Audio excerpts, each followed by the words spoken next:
Let's get acquainted with our movement of our pelvis. Keeping the same actions, this is the hard part, the same actions in the legs. So ball mount of the back foot presses down and drags forward. That should be hip flexors of the back leg. Front heel presses down and drags back. It should feel like hamstrings activate in the front leg. Now, keeping those two things, let's move the pelvis. Posterior tilt all the way underneath. And you're gonna notice you probably changed how your muscles were or not activating.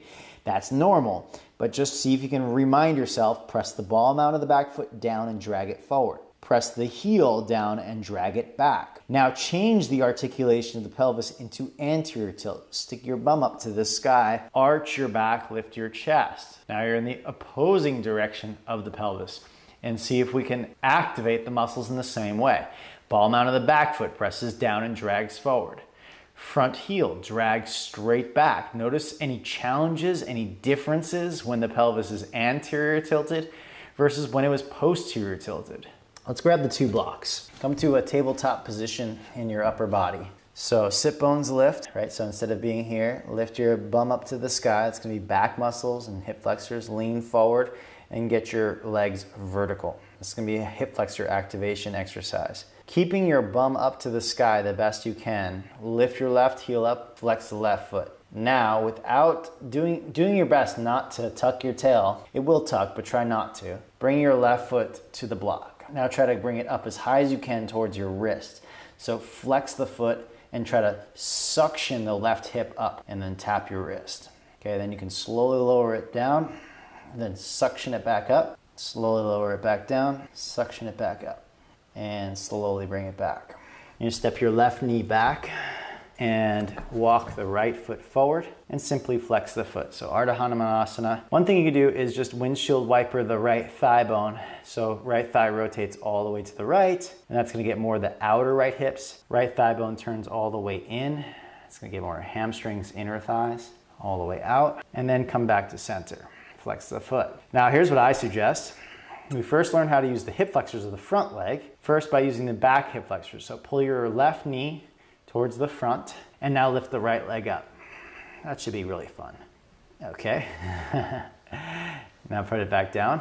Now use the hamstrings of the front leg, so micro tuck your sit bone, and without jamming your right knee. So don't press the knee down towards the ground. Press your whole right leg down towards the ground like a lever. Like instead of using the knee as a joint, keep it micro bent, so a little bend, and press the whole right leg down into the ground until you feel your right hamstrings fire. So a slight bend in the right knee, but the whole thigh bone and whole leg, the entire length from your sit bone to your heel presses down and drags back, and that should get your hamstrings fired up. So do standing splits at the wall. Take your hands to the ground or on blocks is great too. Left leg wherever it needs to be. Right leg is gonna go up the wall. And here's a really good indicator of where the challenges are for you. For me, I can feel it right in my right hamstring, my left hamstring, sorry. And my pelvis wants to open a lot. So I'm gonna close the pelvis, okay, because that's what the pose has to offer. I'm gonna straighten through the right leg. Now, if I can't do that, it means I'm too close to the wall, okay? So get further away from the wall. More like Warrior 3 or Supportive Warrior 3, and close the pelvis the best of your ability. Now, for some of you, if you're really grounded in the blocks and they're really strong and your top leg is really active, you could lift your left leg up and bring the leg as close to the blocks as possible using your hip flexors, okay? That's just an option. I think it's a fun one. All right, so let's do Hanumanasana. Take one leg back and bring one leg forward. And to the best of your ability, you use your blocks and support. So to go deeper into this pose, I actually move my back knee back just like we kind of do in pigeon pose. And there we start the posture. Now, I don't go to my fullest extent, so I can go all the way down here, right? But I don't want to go to that extent.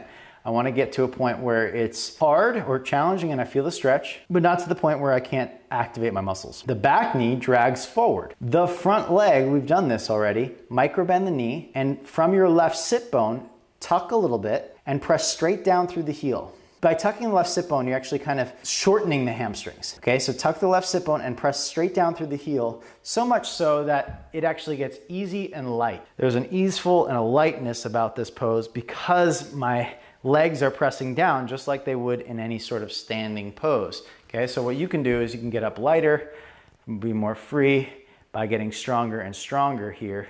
Back knee pulls forward, front heel presses down. Then what you can do is adjust your pelvis, make sure it didn't open up or whatever. And after you've held that activation for some time, you can start to move back a little bit further. And you're gonna feel the stretch start to come back in. So you pull the back knee forward and you press your front heel down and drag it back till you feel your hip flexors of your back leg, hamstrings of the front leg. Then you're gonna get tired enough there that you might be able to go a little bit further into your pose today, perhaps.